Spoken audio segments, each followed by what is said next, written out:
In the heart of Chicago, the skyline isn't just made of glass and steel, it's a monument to the Iron Claw Pack.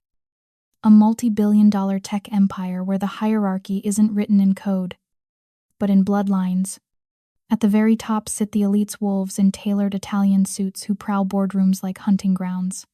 At the absolute bottom, invisible and silent, is Elara Thorne. To the pack, 22-year-old Lyra is a glitch, a broken Omega who spends her days talking to thin air. They call her the Whisperer. They mock her for chasing butterflies in the rooftop gardens while they run the world. They think she's insane. But Lyra isn't staring at empty corners.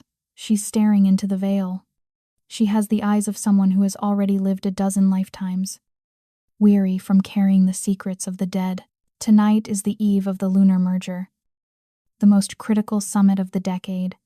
The executive floors are buzzing with a frantic, predatory energy. While the alphas negotiate mergers, Lyra is on her knees, scrubbing the marble floors of the main estate. Her head down, a ghost among the living. Lyra, stop staring at the wall and move those centerpieces. Snaps the head Omega, her voice like a whip. Lyra murmurs an apology, her fingers tightening around a heavy crystal vase.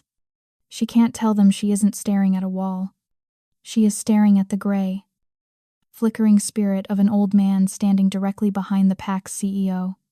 The ghost is frantic, his voice sounding like dry leaves skittering on pavement. The bolt is loose. He wheezes, pointing at the massive chandelier overhead. Tell them the bolt is loose. But Lyra stays silent. She's learned the hard way that warning the living only gets you called a freak. She retreats to the only place she feels safe, the neglected East Garden. In the bruised purple light of twilight, the air begins to shimmer. Tiny glowing lights materialize around her blue morpho butterflies that glow with an unnatural luminescence. To anyone else, they are insects. To Lyra, they are fragments, memories of the departed stuck between worlds. A butterfly lands on her finger, and a wave of sadness that isn't hers crashes over her. Then, a new spirit appears. It's a woman, pale and beautiful, with a horrific, gaping wound in her chest. It's Selene, the sister of the High Sovereign, who vanished 3 years ago. He's coming, Selene whispers, her voice like wind chimes. Lyra is so engrossed in the conversation that she doesn't hear the heavy, predatory footsteps on the gravel. She doesn't smell the scent of rain, pine, and overwhelming power until a low growl vibrates through her chest. Who are you talking to? Lyra gasps, spinning around as the spirit dissolves into mist. Standing 10 feet away is Caspian Vane, the Alpha King. He is 6'4", built like a monster carved from granite. With eyes the color of molten gold, he has been watching her for 2 minutes. And in his world, there is no one else there. Lyra drops to her knees, exposing her neck in submission. I was just talking to the butterflies. My king. She lies, her voice trembling. But Caspian has a lie detector sharper than any machine. He can hear the skip in her heart. He steps closer, his presence suffocating, inhaling the scent of her fear and something else. Underneath the lemon polish, she smells like the grave. You lied to me. Elara Thorne, he whispers, his voice devoid of warmth. I saw the light on your finger. I saw a shadow move. He grabs her chin, forcing her to meet his golden gaze. My sister loved blue morphos, he says, his voice dropping to a dangerous whisper. I don't believe in coincidences. I believe in leverage. Tonight, the maid is relieved of her duties.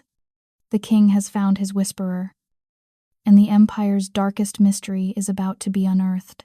The rain in Chicago doesn't just fall, it colonizes the air, turning the city's skyscrapers into jagged teeth of steel and glass. On the private, rain-slicked balcony of the Iron Claw estate, the atmosphere is charged with static electricity. heavy with the scent of pine and impending storm. Caspian Vane towers over Lyra, his presence so suffocating it feels like the very oxygen has fled the room. He doesn't see a woman, he sees a threat. A glitch in his perfect machine of a kingdom. I've spent the last 3 minutes watching you whisper to a void. Caspian growls, his voice a low vibration that rattles Lyra's ribcage. He thinks she's a spy sent to exploit his grief. Or perhaps just another broken Omega lost in a mental asylum of her own making. He pins her against the stone railing, his molten gold eyes searching her face as if scanning for a hidden wire or a flicker of deception. Who are you working for? Or are you truly as insane as the rest of the pack claims? Lyra's heart hammers against her ribs like a trapped bird. She could lie again. She could tell him she was just talking to the wind. But the king possesses a lie detector sharper than any machine. He would hear the stutter in her pulse. She looks past his broad shoulders to the empty air where the shimmering, fractured spirit of his sister, Selene, stands. The ghost is weeping, her fingers clutching at a phantom weight around her neck. She's wearing the locket. Lyra whispers, her voice barely audible over the roar of the rain. Caspian freezes. His grip on her chin doesn't loosen, but his fingers go cold. What did you say? Selene, Lyra says, the name acting like a physical blow to the High Sovereign. She's standing right there, by the glass. She's wearing the vintage gold locket, the one with the small, blue sapphire chip in the center that you gave her for her 18th birthday. The Ice King facade. A mask carved from granite over years of ruthless rule. Finally cracks. Caspian staggers back as if she had struck him. That locket was never mentioned in the police reports. It was a secret. A piece of jewelry Celine had tucked under her sweater because she knew Caspian would find it too sentimental. You couldn't know that. Caspian rasps, his voice breaking for the first time in years. No one saw her that night. No one knew she was wearing it. She says to tell you about the treehouse. Lyra continues, her eyes unfocused as she channels the spirit's frantic energy. She says you two made a pact when you were 12. You carved your initials into the top beam, and you hid a tin box under the floorboards with a picture of your parents and a pack of cigarettes you stole from your father. The silence that follows is deafening. Caspian collapses onto a nearby bench, his head in his hands, reduced from a mighty Alpha King to a grieving brother in a single heartbeat. He looks at the empty space beside Lyra with a mixture of awe and absolute terror. For 3 years, he has searched for her killer, chasing shadows and rumors, while the truth was standing right in front of him. Whispered by the girl who scrubs his floors. She says she's sorry she left you alone. Lyra says softly, tears pricking her own eyes as she feels the ghost's crushing loneliness. She says it's so cold where she is, and she can't cross over until justice is done. Caspian stands up slowly. The grief is still there, but it's being rapidly overtaken by a cold, terrifying resolve. He looks at Lyra not as a maid, not as a glitch, but as the most valuable weapon in his entire empire. You are coming with me, he declares, his voice regaining its kingly authority, where Lyra asks, glancing down at her tattered, lemon-scented maid's uniform. The lunar gala, Caspian says, his golden eyes burning with a predatory light. The council, the alphas, the traitors, they are all waiting in that ballroom. They think I am distracted by business. They think I am blind. He takes her rough, calloused hand in his skin warm and sparking with electric heat. But tonight, you are going to be my eyes. You are going to sit at my right hand, and you are going to point out every soul in that room who has blood on their hands. I can't, Lyra whispers, thinking of the cruel laughter of the other Omegas and the sneers of the elites. They'll kill me if they find out what I am. They will do nothing. Caspian snarls, his wolf rising to the surface, because from this moment on, you are under the king's protection. Let them talk. Let them think you are my mistress or a new toy to be discarded. He leans in, his thumb brushing over her knuckles with a fierce possessiveness. It's the perfect cover. While they are busy judging your status, you will be hunting them. He pulls her toward the grand doors, forcing the girl who lived her life in the invisible shadows into the blinding, dangerous light of the elite. The hunt has officially begun, and the hierarchy of the Iron Claw pack is about to be burned to the ground. The transformation was meager, but for Lyra, it felt like donning armor. She didn't own a gown. Her closet was a graveyard of frayed maid uniforms and worn-out jeans. In the dim light of the laundry room, she had raided the lost and found bin, pulling out a discarded black cocktail dress. It was slightly too large in the waist and smelled faintly of someone else's expensive perfume. But it was clean. She scrubbed her face until her cheeks burned pink and pulled her hair back into a bun so tight it felt like a crown, exposing the graceful, vulnerable curve of her neck. There was no makeup to hide the dark circles under her eyes, the permanent price of a life spent listening to the whispers of the dead. When she approached the grand hall, her heart felt like a trapped bird beating against its cage. The massive doors were guarded by enforcers who looked at her with pure disdain, ready to point her toward the staff entrance. But then, the shadows shifted. Caspian Vane emerged, his tuxedo absorbing the light around him, making his golden eyes burn like twin suns. He didn't offer his arm that would be a declaration of mating too intimate for this den of vipers, but he placed his hand on the small of her back. The heat of his palm branded her through the thin silk. "Chin up," he commanded, his voice a low, predatory rumble.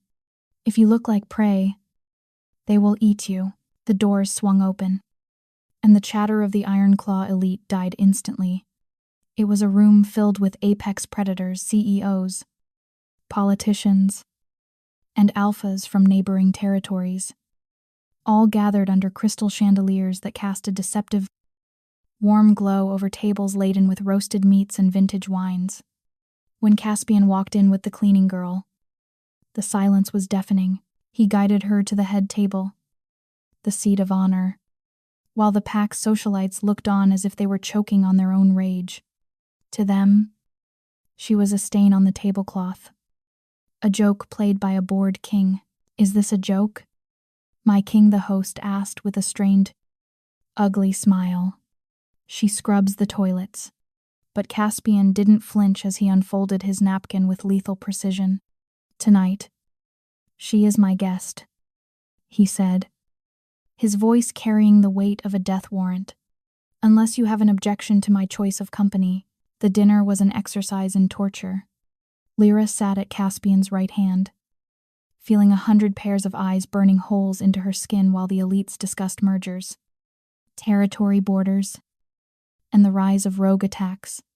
Across from her sat Julian Vargo, the pack's lead financier and Caspian's most trusted advisor. He was a man with silver-streaked hair and a smile that never quite reached his dark, calculating eyes. He spoke of loyalty and economic stability, his voice smooth like velvet. But Lyra could barely hear him over the plummeting temperature in the room. No one else noticed the cold, but Lyra began to see her breath mist in the air. "Lyra," a voice screamed in her ear, making her jump. She looked up, and the breath died in her throat. Standing directly behind Vargo was the spirit of Celine Vane. In the garden, she had been a shimmering fragment, but here, under the harsh lights, the ghost looked horrific. Her skin was a bruised gray, her lips a deathly blue.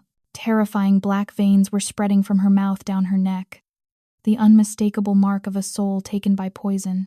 "Liar," Celine screamed again, slamming her spectral hands onto the table. The silverware didn't move, but the candles flickered violently. He gave the order, "Tell Caspian, tell him Vargo is the traitor." The spirit lunged at Vargo, her ghostly fingers passing through his chest, making the man shiver involuntarily. He muttered something about a draft, his eyes flicking toward Lyra with a sudden, sharp suspicion. Lyra was drowning in it, the screaming of the dead, the cruel laughter of the socialites, and the sheer weight of the betrayal. "He's cold because death is touching him," she blurted out, her voice cutting through the polished conversation like a blade. The table went dead silent. Vargo chuckled darkly, but Lyra could see the flicker of panic in his gaze. "I'm not crazy," Lyra cried, standing up as the room erupted in whispers of her instability. Celine was standing beside Caspian now, weeping. "Please, Lyra, he's going to kill him next." The ghost whispered frantically. "The poison is in the wine." Lyra's eyes snapped to the glass of red wine Vargo had just insisted Caspian drink. To the naked eye, it was an innocent, dark liquid.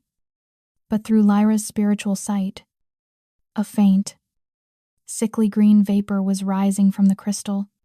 Caspian reached for the glass. Lyra didn't think. She reacted. She slapped the goblet out of the Alpha King's hand. Red wine exploded across the white tablecloth, staining it like fresh blood, while the glass shattered against the wall. The entire banquet hall gasped. Guards drew their weapons, and the host roared for Lyra to be dragged to the cells, but she didn't move. She was staring at the spilled wine on the tablecloth, where the liquid had pooled. The white fabric was sizzling, turning black and disintegrating into nothingness. It wasn't wine. It was acid.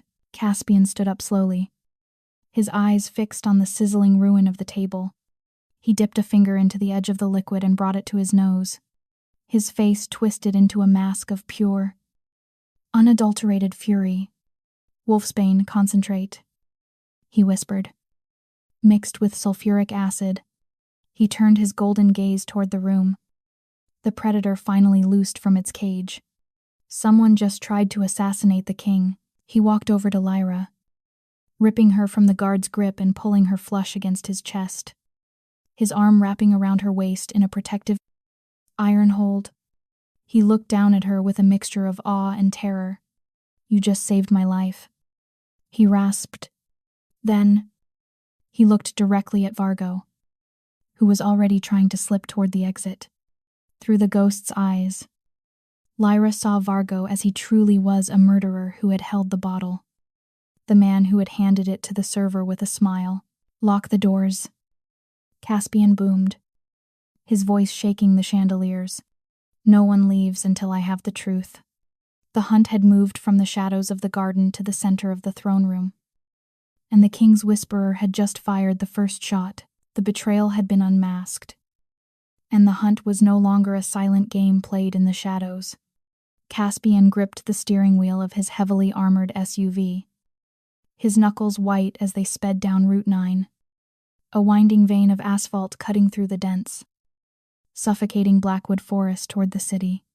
Lyra sat in the passenger seat, her hands trembling as she clutched the dashboard. To any other observer, the woods were just a wall of dark timber. But to Lyra, the forest was screaming. "It's too quiet," she whispered, her voice barely audible over the roar of the engine. The usual hum of the spirits, the echoes of hikers and old accidents had vanished, replaced by an oppressive, heavy silence. Suddenly, the air in the back seat flickered. Celine appeared, her spectral form glowing with a frantic, desperate light. "The bridge," the ghost shrieked. "They are waiting at the bridge." "Caspian." "Stop," Lyra screamed. Caspian didn't hesitate. He slammed on the brakes, the massive SUV skidding and smoking as it halted just 50 yards from the old stone crossing. A split second later, the night exploded. A fireball erupted into the twilight sky, sending chunks of concrete raining into the river below. If they had been on that bridge, they would have been incinerated. Headlights blinded them from behind as 2 black trucks boxed them in. Men poured out, dressed in tactical gear and wielding rifles loaded with silver hollow points. Vargo wasn't taking any chances. He wanted the Thorne bloodline ended tonight. Bullets began to ping against the armored glass like lethal hail. a spiderweb of cracks forming right in front of Lyra's face. "Stay down," Caspian commanded, his voice a low, lethal promise. He didn't hide. He kicked the door open and rolled out, shifting midair. The transformation was violent and magnificent. 1 second he was a man. The next, he was a massive, midnight black wolf larger than a grizzly, with eyes of burning molten gold. He was a blur of teeth and claws, tearing through the first line of mercenaries like they were made of paper, but there were too many. From the driver's seat, Lyra saw a mercenary climb onto the hood, aiming a rocket launcher at the wolf's exposed flank. "Behind you," Celine's ghost screamed. Lyra realized she couldn't just watch. She slammed her foot on the gas, the SUV roaring forward and smashing into the attacker, throwing his aim off just as the rocket fired. Missing Caspian by inches, the SUV crashed into a ditch, the impact dazing Lyra as the airbags deployed. Through the shattered windshield, she saw Caspian lying stunned on the ground. The lead mercenary approached him, raising a long silver spear to deliver the final blow. Lyra scrambled out of the wreckage, her head bleeding and her vision blurry. She had no weapon, no Wolf, and no strength left except for the army of the dead. She looked at the forest. The violence had woken the spirits of the land, and tonight, Lyra Thorne was no longer just a whisperer. She was a conduit. "Help him," she screamed, her hands outstretched. The temperature plummeted 40 degrees in a heartbeat. Frost instantly coated the mercenary's armor as a swirling vortex of gray mist erupted from the tree line. Dozens of ghosts, ancient soldiers, fallen wolves, and restless ancestors swarmed the attackers. They couldn't physically bleed the men, but they tore through their minds, freezing their blood and screaming into their very souls. The mercenaries fell to their knees, clawing at their eyes in a fit of supernatural madness. The distraction was enough. Caspian shook off the concussion, lunging forward with one final bone-snapping strike that ended the threat. As the remaining men fled into the dark, terrified by the girl who commanded ghosts, silence returned to the road. Caspian shifted back, naked and covered in blood, and stumbled toward Lyra just as her knees gave out. "You are something else entirely," he rasped, catching her and pulling her into his chest. "Something ancient." But the victory was short-lived. Celine's voice whispered on the wind. Faint but urgent, "He's going after Mom." Vargo had moved to the final phase of his coup. Caspian's mother, the Queen Dowager, was recovering at Mercy Hospital, the only other person who could challenge Vargo's claim if Caspian died. They stole a car and raced toward the city, the hospital looming ahead like a monolith of concrete and glass. To Lyra, the building was a transit station for souls, thick with spirits waiting in the shadows. "The 4th floor," Lyra whispered, relaying the warning from a ghost nurse. "The bad men are there. They have silver." They bypassed the elevators and stormed the stairs. Outside the intensive care unit, Caspian neutralized the guards in a flurry of supernatural speed. Taking their silver-loaded weapons, they kicked the double doors open to find Vargo standing over the Queen, a syringe of foxglove poison hovering over her IV line. "Drop the gun, boy," Vargo sneered, his composure cracking into a cold, reptilian smile. "Or she dies now." Caspian hesitated, forced to his knees as Vargo prepared to finish the Thorne dynasty. But Vargo had forgotten the Whisperer. Lyra stepped forward, her voice gaining a haunting, resonant depth as she channeled the energy of the room. In the corner, she saw a tall, broad-shouldered man in ethereal robes, Lucius Thorne. "Caspian's father. He's watching you." "Vargo," Lyra said, her voice echoing with a power that wasn't hers. "Lucius remembers the tea. He says it tasted like almonds." Vargo paled, his hand trembling as he realized his secret murders were being spoken aloud by a girl who shouldn't know them. Now Celine's voice screamed in Lyra's ear. Lyra let out a cry of pure rage, and every light bulb in the suite exploded simultaneously. In the pitch darkness, Vargo dropped the syringe. Caspian didn't need light to hunt. A terrifying snarl filled the room, followed by the sound of breaking bone when the emergency lights flickered on. Vargo was pinned to the wall, Caspian's claws inches from his throat. "You killed my sister," Caspian whispered, his face a mask of cold fury. "You killed my father. You tried to kill my mother." Vargo choked out a plea for mercy, yielding by the laws of the pack. But Caspian's eyes remained gold and void of pity. "You are not pack," he growled. "You are a rogue." The traitor was taken away to face a tribunal, but the real transformation was just beginning. Standing amidst the debris of the hospital room, Lyra felt small and out of place in her torn dress.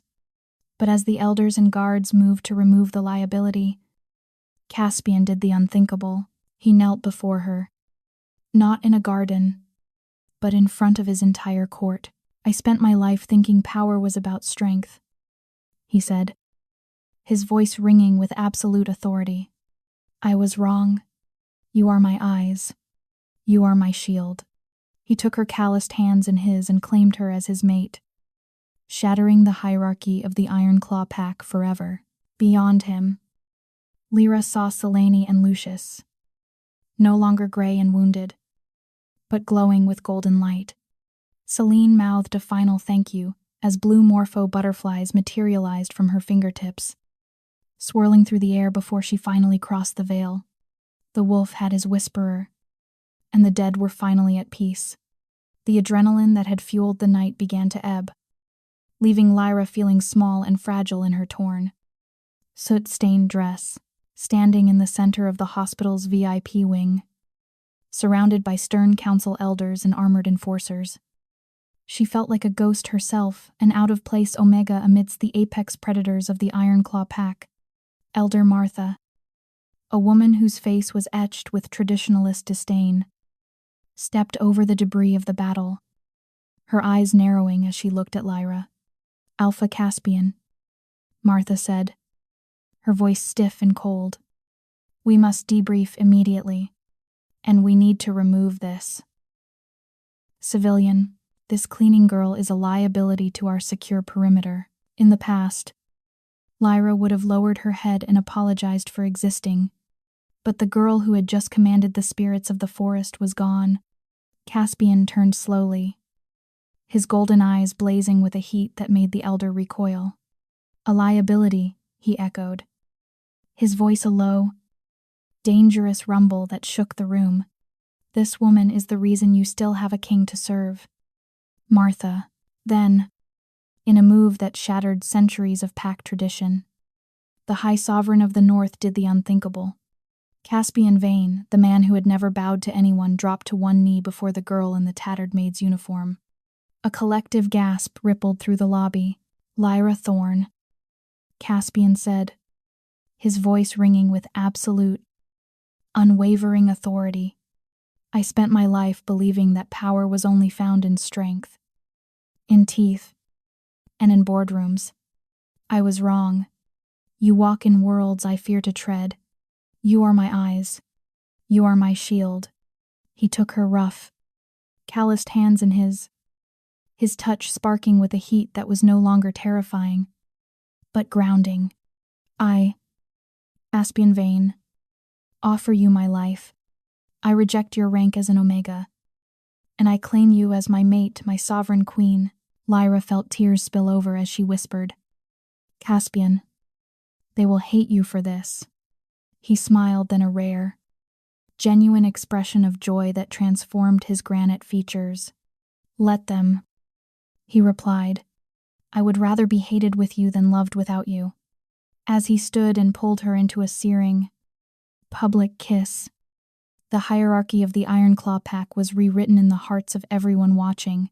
As they broke apart, Lyra looked past the shocked faces of the elders toward the hospital window. Selene was standing there, but she was no longer the gray. wounded spirit with a gaping chest. She was glowing with a soft, ethereal gold. Her face finally at peace. Beside her stood the spirit of Lucius, Caspian's father, his hand resting proudly on his daughter's shoulder.